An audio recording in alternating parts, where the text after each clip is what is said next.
Pakistan's largest province, Baluchistan, may not mean much to many people, but among the experts, it's known as a sectarian terrorism hotbed, and some U.S. lawmakers are even calling for its independence. Archie's Gaina Chichikan explains the region and its importance. Baloochistan.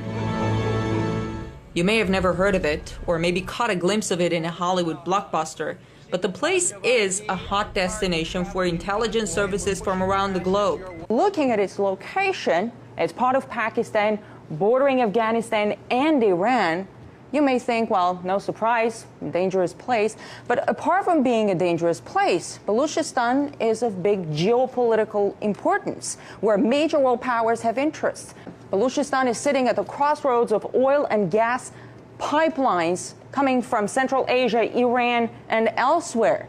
The Iran-Pakistan pipeline, the Turkmenistan-Afghanistan, Pakistan-India pipeline, not to mention that Baluchistan itself has its energy resources. Besides, its Gwadar port, and it's right here, is the access point of Chinese commercial shipping to the Indian Ocean and on to Africa. But all the violence and instability there doesn't make it an easy place for business.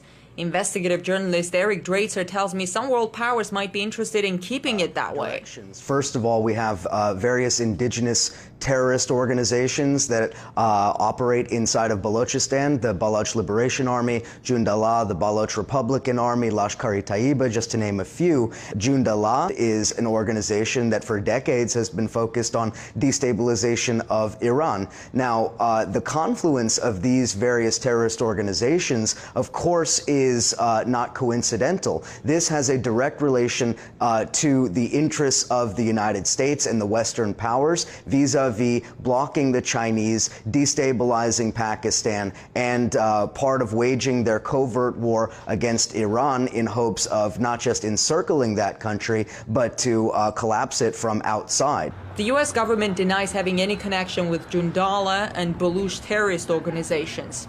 Although CIA memos leaked recently say the Israeli Mossad recruited Jundallah members, quote, under the nose of U.S. intelligence officers, end of quote. As far as other terrorist groups, like the Baloch Liberation Front, there are a few people in U.S. Congress who expressed readiness to support the separation of Baluchistan from Pakistan, like Dana Rohrabacher from the House of Representatives Committee on Foreign Affairs.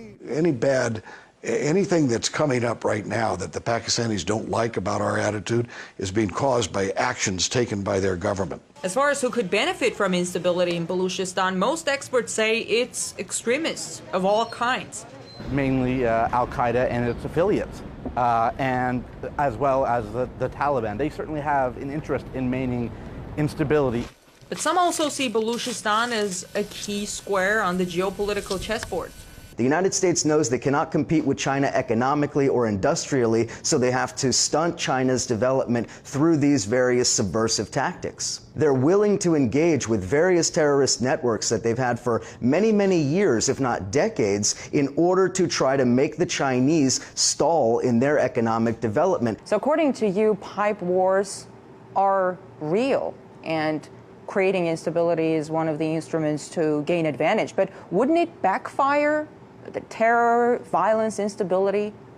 Could it backfire in terms of terrorist reciprocation against the United States? This is entirely possible, but that didn't prevent the United States in the late 1970s from financing and supporting the Mujahideen against the Soviets. Allegations that some global powers may be stoking violence in a place like Baluchistan for their geopolitical interests are quite disturbing and raises the question whether pipeline wars are a reality. In Washington, I'm Ganesh Chekyan.